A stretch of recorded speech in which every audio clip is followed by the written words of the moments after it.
In this lesson, we're going to talk about 3D sketches again, because 3D sketches will be a way for us to get into talking about swept pipes and swept wires for electrical.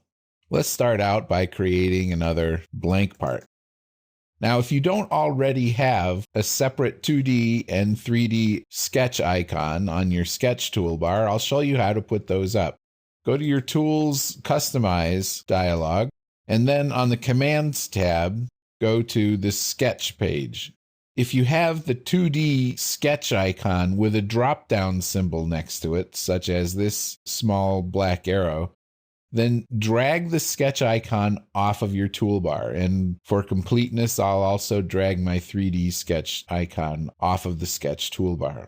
Just dragging them into white space and releasing will get rid of those toolbar icons.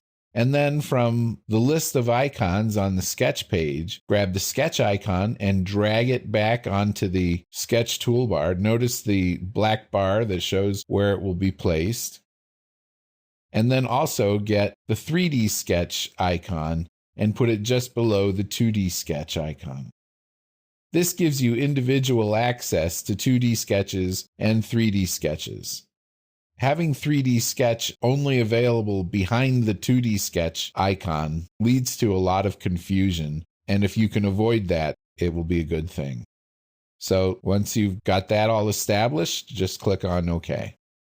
To start a 3D sketch, now that you've got the 3D sketch icon on the sketch toolbar, just click on the 3D sketch icon. There are several things on the screen that are showing you that you're working on a 3D sketch. The first is that the 3D sketch icon is depressed. The second, 3D sketch 1 of part 1 shows up in the title bar.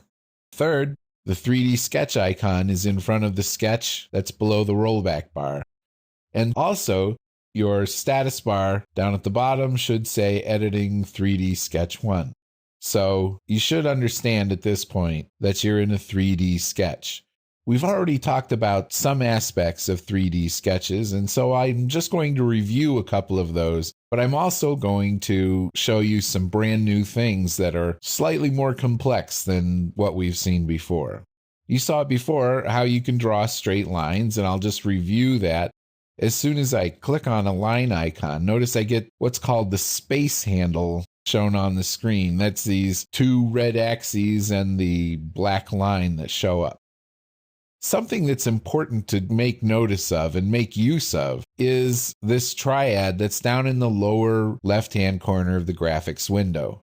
It shows you, in general, what the X, Y, and Z directions are all about. And as you rotate the model, that coordinate set icon rolls around with the view. So when I say that we're sketching on the XY plane, you'll understand that it's a plane formed by the X and Y axes. Or if I say that we're sketching a line in the Z direction, you'll understand to look down here and see which way the Z axis is pointing.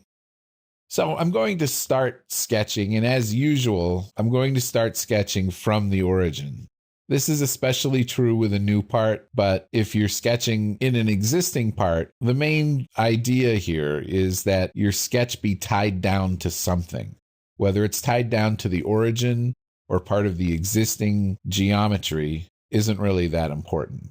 So by looking at the cursor is showing me with the XY at the bottom of the pencil that SOLIDWORKS is currently expecting to sketch on the XY plane. When I start sketching from the origin and drag out a line, the yellow dotted lines on the screen show me that SOLIDWORKS is giving me the option of placing the second point of my line anywhere on the XY plane. I could place it here where it gets the along X relation. Notice the yellow symbol to the lower right of the cursor shows that this is along X. So I'll just click on a point along X. If I go straight down, it's showing me I'm along Y now. And if you look at the origin, you'll see that indeed it's in the same direction as the Y axis. Now, if I wanted to sketch in the Z direction, I have to press the Tab key to allow that space handle to reorient. And now my cursor is talking about the YZ plane. And my automatic relation at this point is along Z.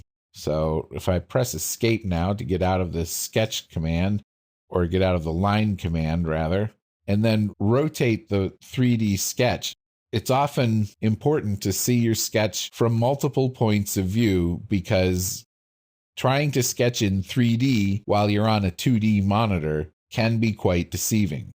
Another trick that you might try is to go to the Window menu and fly out the Viewport option and get the 4-view selection.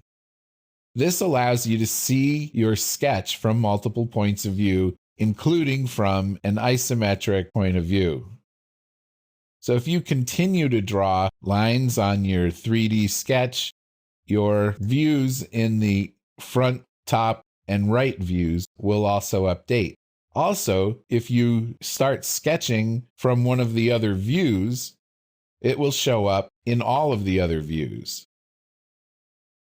So this is a handy method to use when sketching in 3D. Now I'm going to press escape here, and we're going to start applying some sketch fillets. Let's bring the cursor over this corner, and 0.05 is a little small, so let's make that 0.25 or maybe even 0.5. Okay, now I can select these corners in any of the views, and SOLIDWORKS keeps them updated. If I want to add dimensions, sometimes adding dimensions with sketch fillets can be tricky. Oh, there's one that I forgot. Let's add this one and hit right mouse button to accept. And then the green check to get out of the sketch fillet. Now let's start applying some dimensions. If we want to dimension the length of this line, then one way to do it would be click on the line, even with the fillets on, and place the dimension. SOLIDWORKS is automatically going to dimension to the virtual sharps. So let's make that 2.75. If you want to dimension the distance from this line back to the origin, I recommend using the standard planes. So find which standard plane the dimension is best measured from, such as the right, and with the Smart Dimension tool turned on, click on the right plane and then click on your line. Unlike 2D sketches, in 3D sketches, if you click between multiple points, such as this point and that point, SOLIDWORKS is only ever going to enable you to get a straight line dimension and what is called an aligned dimension. You're not going to get the horizontal or vertical dimension in a 3D sketch. If you want a vertical or a horizontal dimension, you can force SOLIDWORKS to do that kind of thing. And the way you have to do that is to dimension from a plane. So in this case, if I want to dimension from the origin to this point, we're just going to get a straight line dimension, and we can't get that to line up. If I want to dimension from this line to that point, again, the dimension cannot be created. So I'll hit Control Z to undo whatever that did. And now I'll try the dimension again, but this time I'll do it from the front plane to the point. And this gives me the dimension that I want to have. So dimensions and relations in 3D sketches are very different from what you're used to in 2D sketches. The one more thing I want to talk about before we move on is splines. Splines in 2D can be difficult, but splines in 3D are even more difficult. We're going to be working with splines in 3D in order to create tubes or wires. And let's give that a shot right here. The spline tool is on the sketch toolbar by default. And just to start practicing with splines, you can click various control points, and the spline has to go through each point that you put down. When you're sketching in 3D, the spline is actually being created either on a selected plane or on a plane parallel to the view. When you move the spline points in 3D, you may be getting something other than what you intend. And it's a good idea to rotate that every now and then to see what you're working with and what you're creating. 3D splines are one of the best excuses for using these viewports.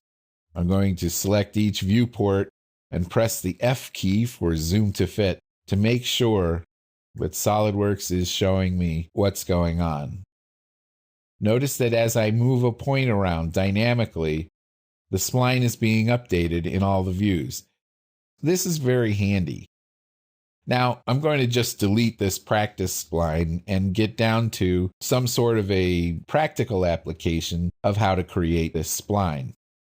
I'm going to connect this open endpoint through a couple of control points in space with the endpoint at the origin. To exit the spline, just press the escape key. Now, this spline is by no means a 2D spline. Points are all over the place and I can drag them anywhere. But let's start adding some relationships. So I'll click on the spline here and Control select this line and use the Make Tangent option. Notice what this does to it. This creates a handle, and this handle can be shortened or lengthened to increase the stiffness of that tangent relationship.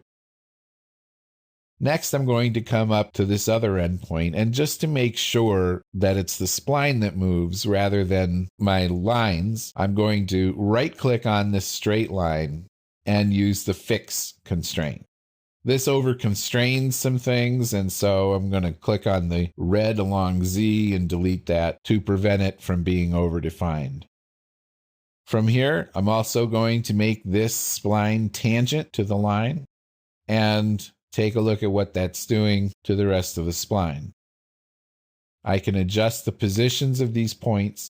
These points can be dimensioned in 3D. They can also be given relations to existing points. So I could take this point and actually drop it onto the virtual sharp created by one of the fillets. I could add or delete constraint points. So what I'll do is hit Control Z a couple of times to get that point off of the virtual sharp and then delete this spline point, which leaves me with just one point controlling the spline other than the endpoints. And now I can also delete that point. Notice that the spline becomes black because there are no other spline points in here controlling it. You can control its shape to some extent with the handles. Or if you decide you need it, you could add back a spline point. So I can right-click and insert spline point. Make sure that the circle with the line through it symbol goes away before you try to place a point along the spline. Now you can grab that point in any other view and change its position. This is often very helpful, and these multiple view displays are extremely useful with 3D sketches. In the next lesson, we're going to try to apply some of these ideas to a practical design problem where we have tubing and electrical wires that need to be run.